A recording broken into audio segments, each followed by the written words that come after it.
Hello दोस्तों, आपके अपने चैनल स्मार्ट स्टडी 78 में आपका स्वागत है। दोस्तों फाइनली आप सभी की जो आंसर की है यूपी टेट की आ चुकी है। मुझे उम्मीद है कि आप सब ने देख ली होगी।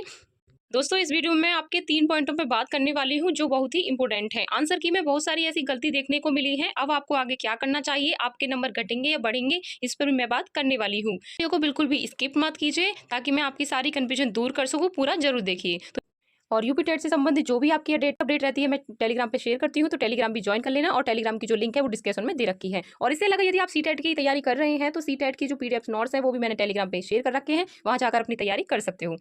तो चलिए दोस्तों सबसे पहले बात कर लेते हैं पहले पॉइंट की। तो इसमें क्या है कि पहले पॉइंट में है कि आपका आंसर की चैलेंज। यदि आपको लगता है कि आपकी जो आंसर की में कोई दिक्कत है या फिर मतलब कोई भी क्वेश्चन आपको डाउट में है तो प्लीज इस तरह मत बैठिए। अपना जो यानी कि आंसर है वो चैलेंज जरूर कीजिए। चैलेंज जरूर कीजिए और किस प्रकार करना है ये भी मैं बताने वाली हूँ। तो देखिए आपका जो आंसर की चैलेंज है वो आपके 8 से 14 डेट तक आपको करना है, यानी कि उसके बाद आपका चैलेंज नहीं होगा। 8 से 14 यानी कि 8 से 14 जुलाई तक आपको मौका दिया जा रहा है। आप चैलेंज कर सकते हैं किसी भी क्वेश्चन को।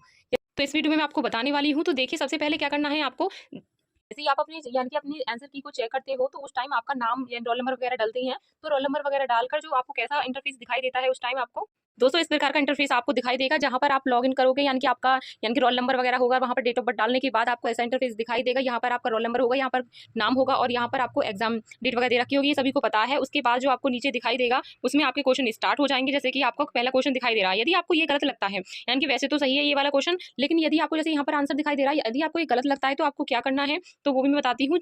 आगे चले जाना है, जैसे कि ऑब्जेक्शन, गिव ऑब्जेक्शन में आपको क्लिक करना है। यहाँ पर क्लिक करने के बाद आपको क्या करना है, जैसे ही आप इस पे क्लिक करोगे तो ऐसा इंटरफेस आपको दिखाई देगा। यहाँ पर आपको ये टाइप पूछेगा किस टाइप मतलब कौन सा क्वेश्चन करना है, किस टाइप क्वेश्चन की डिटेल पूरी लिखनी है। यदि आपको प्रूफ है उसके साथ तो आप जरूर लगाइएगा। देखो चैलेंज से ये है कि 1-2 नंबर का यानी कि अंतर जरूर आता है, क्योंकि ये आपकी अभी पूरी यानी कि ऑफिशियल आंसर की तो है नहीं, इसमें आपकी प्रोविजनल आंसर की है। तो इसमें रिजल्ट तक बहुत बड़ा अंतर देखने को मिलेगा। इसलिए यदि आप चैलेंज करना चाहते हैं तो चैलेंज जरूर कीजिए। उसके बाद नीचे आपको जो दिखाई दे रहा है वो आपका सबमिट कर देना है। ठीक है, इस प्रकार आप चैलेंज कर सकते हो। बात करती हूँ नेक्स्ट पॉइंट की बात करती हूँ मैं अब आपकी, जैसे नॉर्मलाइजेशन। नॉर्मलाइजेशन क्या होता है, जैसे कि आपका अभी ये आपका पहली बार हो रहा है ऐसा यूपी टेट में, आज तक अभी तक ऐसा नहीं हुआ है। तो देखिए इस बार खुद ही आयोग ने कहा था कि अगर ज़्यादा मतलब फॉर्म वगैरह आ जाते हैं तो जो जो फॉर्मों की संख्या है उसके हिसाब से हम शिफ्ट वाइज करते हैं और नॉर्मलाइजेशन का भी सोचेंगे, यानी कि नॉर्मलाइजेशन भी करेंगे। तो इस हिसाब से आप देख लीजिए, जैसे आपके यूपी पुलिस वगैरह में यानी कि और भी कोई ऐसी और भी बहुत सारी ऐसी वैकेंसी होती हैं जिनमें आपका शिफ्ट वाइज होता है, तो वहाँ आपका नॉर्मलाइजेशन होना ही होना होता है। इसमें आपके नंबर घटते भी हैं और बढ़ते भी हैं। इस स्थिति में आपको क्या करना है कि यदि आपके जैसे कि आपके नंबर कम हैं यानी कि 90, जैसे कि 90 हैं, आपके जनरल में आते हो, तो देखो बेफिक्र हो जाइए, आपके नंबर नहीं घटेंगे, क्योंकि इसमें आपके नंबर घटने तो है नहीं, क्योंकि ये पात्र परीक्षा है, आपके नंबर नहीं घटाए जाएंगे। और यदि आप 82 पर हो यानी कि 82 में आप SC ST OBC यानी ईडब्ल्यूएस वगैरह पे हो तो आपके नंबर नहीं घटेंगे। बेशक आपके बिल्कुल फिक्स है ना, तो वो भी आपके नंबर नहीं घटने वाले हैं, क्योंकि ऐसे क्वेश्चन इसमें यानी कि बहुत से ऐसे क्वेश्चन हैं जहां पर आपको चैलेंज करने की जरूरत है। क्योंकि खुद लगा लीजिए यानी कि गणित वाले यानी कि पेपर में तो आपके 6 से 7 प्रश्न गलत हैं। जो आपका 3 जुलाई का यानी कि 3 जुलाई का जो सेकंड शिफ्ट का था उसमें आपकी संस्कृत में एक क्वेश्चन गलत देखने को मिला है। अभी तो इनकी तरफ से ही है। और ये तो और हम अपनी यानी कि सभी अगर चैलेंज करेंगे तो बहुत सारे ऐसे बहुत से ऐसे क्वेश्चन देखने को मिलेंगे कि आपको वो डिलीट होते हुए नजर आएंगे। क्योंकि ऐसा है कि देखिए अभी तो आपकी यानी कि प्रोविजनल आंसर की है, प्रोविजनल आंसर की में खुद ही ऐसी गलती होती है, क्योंकि उसके बाद ही तो ऑफिशियल आंसर की जाती है, दी जाती है। क्यों दी जाती है? इसलिए ताकि वो गलतियों को सुधार कर किया जा सके।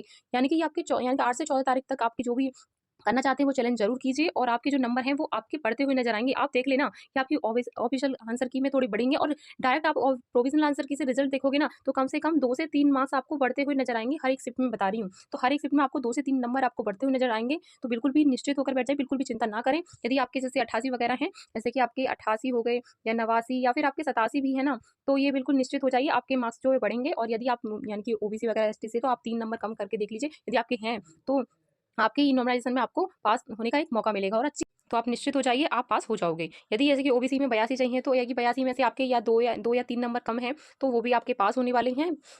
तो बिल्कुल भी टेंशन ना लें, रिजल्ट का वेट कीजिए। और यदि देखो मैं ये बोलूँगी, अगर यदि आपके नंबर इससे कम है, जैसे कि मैं बोलूँ 5 से 6 यानी कि 5 से 6 या हो जाते हैं 7, तो देखो इसका जो पास होना थोड़ा मुश्किल हो सकता है, क्योंकि मैं इस तरह नहीं कहूँगी जी मैं ये पास हो जाएंगे। तो वही है कि ये झूठ बोले इस नंबर नहीं बढ़ते हैं, इतने नहीं बढ़ते हैं, क्योंकि ये फैक्ट बेस्ड क्वेश्चन, फैक्ट से सीधे फैक्ट क्वेश्चन पूछे जाते हैं। क्योंकि इसमें देखो इसमें थोड़ा ये आपके नॉर्मलाइजेशन इसलिए भी है क्योंकि इसमें आपके सीटेट टाइप के कुछ क्वेश्चन पूछे थे, तो उसमें हो सकता है कि आपके नंबर बढ़ें। क्योंकि अगर आपके फैक्ट एकदम डायरेक्ट क्वेश्चन पूछे जाते तो उसमें आपके नंबर नहीं बढ़ने थे, लेकिन अब आपके नंबर 2 से 3 सभी के बढ़ेंगे। अगर मैं बात करूँ तो देखिए अब ये आपके 8 से यानी कि 8 से 14 तक तो आपका चैलेंज चलने वाला है। उसके बाद यानी कि 6 से 7 दिन मान लीजिए आपकी ऑफिशियल आंसर की आएगी। उसके बाद ही आपका रिज़ल्ट देखने को मिलेगा। अगर मैं रिज़ल्ट की बात करूँ तो रिज़ल्ट जो है वो आपका कम से कम आपका जो रिज़ल्ट है वो आपके यानी कि 20 से 25 के बीच आपको देखने को कभी भी मिल सकता है। क्योंकि इतना टाइम नहीं है, वैसे भी आप देख सकते हो कि रिज़ल्ट यानी कि आपका एग्ज़ाम से बस ज़्यादा टाइम नहीं लिया इन्होंने, इतने ही आंसर की दे दी है। इस प्रकार ही आपका जो रिज़ल्ट है वो जल्दी आने को देखने को मिलेगा। घबराइए मत और अपना जो रिज़ल्ट का वेट कीजिए। और यदि जिनके नंबर 5 यानी कि 5 से या 6-7 कम है तो प्लीज़ वो जैसे कि आपने प्लीज़ वो सीटेट की तैयारी कीजिए। और सीटेट में भी एक अच्छा खासा मौका है, आने वाली वैकेंसी में आपको मौका मिल सकता है। इसलिए बोल रही हूँ कि सीटेट की भी बेहतरीन तैयारी कीजिए। अगर आपको लगता है कि यहाँ पर पास नहीं होंगे तो देखिए चिंता कर मतलब ये नहीं है कि आप टेंशन लेके बैठ जाओ, तो उससे भी अच्छा मतलब उससे कुछ नहीं होने वाला है। तो बस यही बोलूँगी कि वो जिनकी ज़्यादा कम है तो वो अपनी सीटेट की तैयारी कीजिए प्लीज़। और जिनके नंबर 2 से 3 कम बैठ रहे हैं तो वो अपने रिजल्ट का वेट कीजिए, वो पास हो सकते हैं। और यदि आप जैसे सीटेट की तैयारी कर रहे हैं तो सीटेट के जो पीडीएफ नोट्स वगैरह मैं टेलीग्राम पे डालूंगी, वहाँ जाकर आप देख लेना, वहाँ से अपनी तैयारी कर लेना। और पीवाईक्यू वगैरह से वहाँ पर भी मैं डालने वाली हूँ पीवाईक्यू हूँ। तो फिर भी आपका कोई डाउट है दोस्तों, फिर भी आप मुझे कमेंट में जरूर बताइएगा। और मिलते हैं हम नेक्स्ट वीडियो में, तब तक के लिए धन्यवाद।